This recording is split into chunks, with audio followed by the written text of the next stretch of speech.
Because the reality is I want to look to the other side of people watching this in the future of, you have to really know what you're doing to do this type of work. And what I'm doing is, the reality is if I did this and I had him come over to me, he's going to be fine with me. So it's not like I'm building him to attack me or I'm building him to have a problem with me. That's not the case at all. He just, You know, Ella made a video the other day that she posted out of a clip from a vlog where I was working with a dog that had a little bit of a bite record on people and stuff. And I was discussing when you're interacting with new dogs, right? Here's the thing. We need to establish some respect out of this dog. We need to get the dog to be compliant with us, this, that, right? But initially, my goal is to get the dog used to working with me, right? And to use as little conflict as possible to start to bridge that gap, and then little by little layer in the pressure into things, right? And I discussed in it, anytime I'm dealing with a dog that's insecure, that's how I interact with them. I make them come to me. And the reason why they're okay with it in those situations is two reasons. One, because I immediately get them to a slightly more submissive state of mind by making them do something, right? I'm making them initiate that first contact, right? And two, I'm not doing this ridiculously stupid, intrusive, towering over them and smothering into their space and stuff like that, because that's where 99% of dog bites happen, right? And I understand as a trainer, I should be able to do different things to a dog. I should be able to push that boundary, and I should be able to obtain enough respect out of them to do some of those types of things, but not right off the rip, because here's the thing. You haven't even started training the dog yet, right? You haven't put the dog in any situations where you need to get them to do something that they don't want to do yet, aside from just literally hold the leash. Like, you still aren't even holding the leash in these situations, right? So how about we reduce conflict and we get the dog used to working with us first, so we can start working through those things, as opposed to every single thing that he's doing in this video is something that is going to escalate and amp up the behavior. he's fine with me. He doesn't care. The problem is when he's, it's kind of like the mentality of like saying, you know, well, ultimately, you know, everybody should just be able to come up and just invade your dog's space like that, right? Because your dog doesn't like it. We have to do that, and we have to get them past it, which is a poor mentality, right? It's my job to make sure that things like that aren't constantly happening, so he's not always in that defensive state of mind. And then I fight the important fights with the dog. I messing with me, and he's... It's like right now. It's just, you know, I'm rolling right now, right? That's like Vinny, right? If I were to try to pick him up and like go like carry him and throw him around like a baby right now and stuff like that, he'd probably try to fucking bite me. Right? Not like murder me, like, you know what I mean? No. But he wouldn't like it, and he would tell me that he doesn't like it. And here's the thing, when you're working with these dominant dogs, that doesn't ever completely go away. Right? You learn what the important fights to work through are with that dog, as opposed to try to address every single trigger that may present itself. Because again, the goal is not to fix the behavior. The goal is to help the owner understand the dog better, to know where and when they need to fight these behaviors. Doing this, and he's like, back off, dude. I'm like, no. And then you get submission, right? Huge difference. And I think I want to just clarify for that, because if you watch this video in the future, like, look at that. He tried to pet him for half a second. He's like, oh yeah, this dog just submitted to me. He literally just said that. This dog just submitted to me. And then he goes to pet the dog, and the back of the dog's like, get the fuck away from me.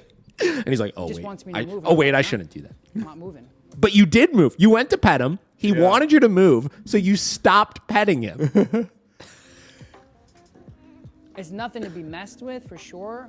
It's not to be taken lightly, but I just want to clarify that I'm not getting him to do things he doesn't want to do and pushing him with this. This is a safety thing that if he comes after me, I can just push him away and more or less win the situation. He hasn't done anything. Right there, you haven't done anything extreme yet. mental battle. We're already 14 minutes in this video. You haven't done anything. Where he was just like, because he's waiting like, dude, why? What are you doing? You're not looking away yet? Like, nah, it's not going to work this time. But, so I want to just... You didn't do anything. You said the dog submitted to you. You pet him. He growled at you. You stopped petting him, and then you said, no, you know, he wants me to look away from him, so I'm just not going to... I want to go through the evaluation in a temperament way, that if... In a temperament way. It doesn't matter. I'm going to like slow it down for him a little bit. So yes, he's pissed off. Yes, he's stressed. Yes, he's mad. Yes, it's negative for him. But I think it's the step in the right direction, because I'll show you a temperament test that if I take this off, good, and he didn't hold the leash when he went to take it. No. What are you doing? and I don't. These are just rookie mistakes. Rookie mistakes. Our job is to make the session go as smooth as possible, you know, and to actually have something productive come from it. And nothing is happening smoothly in this video. No. And yeah, he's like, screw this thing. Come here, buddy. Go boy. Go boy. Come here, Scott. The leash Come is here. under his leg. Go boy. Good job. Good job. Good. I'm really excited to see what he thinks a temperament test is. Good. Come here, Scott. Good boy. Why do you keep Good boy. dropping the leash? Sit. Good Stop. boy. Good. Yeah, you said calling him over to you and giving you treats, he would be fine with, right? Yeah. But at the beginning, you're like, he's so environmentally better by the end of it that he allows me to give him a treat. You said that was never the problem to begin with. Yeah. But people are going to look at this and they're going to see all the growling and then they're going to see the dog sitting for a cookie and think, oh, he's fixed. So, Adam, you got this, right? Okay, cool. So, this is a temperament test just to show people out there that are going to be viewing this and to show you, of course, that He's like, yeah. The main goal is just to show YouTube, though, not you. I'm not creating a conflict between him and I long term. It's just at that time. See, he has a big issue with when he says, that's it. Like you're not, because then I could turn around, Scott, sit, good boy, feed him food. And he's like, yeah, sure, I'm cool with you as long as you don't tell me what to do. That's a truly dominant dog. You just have to play management. You said that.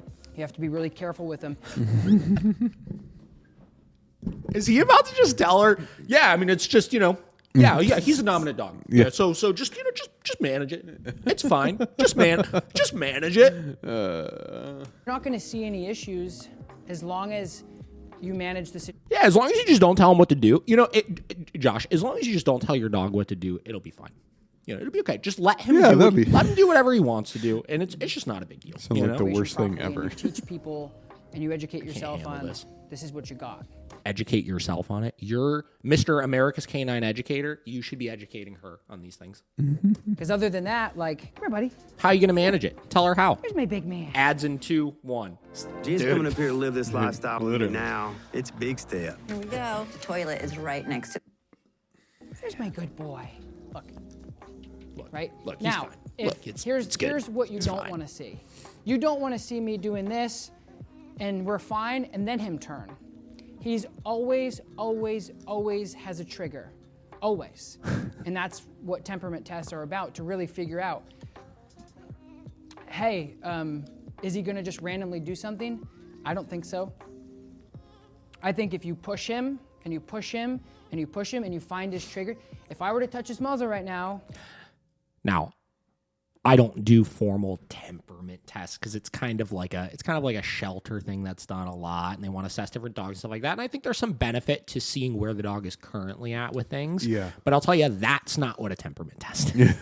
A temperament test, typically speaking, is going to take the dog through a list of like 6 or 7 different possible triggers you may see with a dog. Yeah. How do they respond when you start, displaying different types of emotions? How do they handle when you touch them on the ears? How do they handle when you touch them on the neck? About the Yeah. paws? How do they do seeing other dogs? How do they do interacting with other dogs, et cetera, et cetera? So you can get an overall opinion on where the dog is. A temperament test is not just see like if he does something and like just see if it's random or not.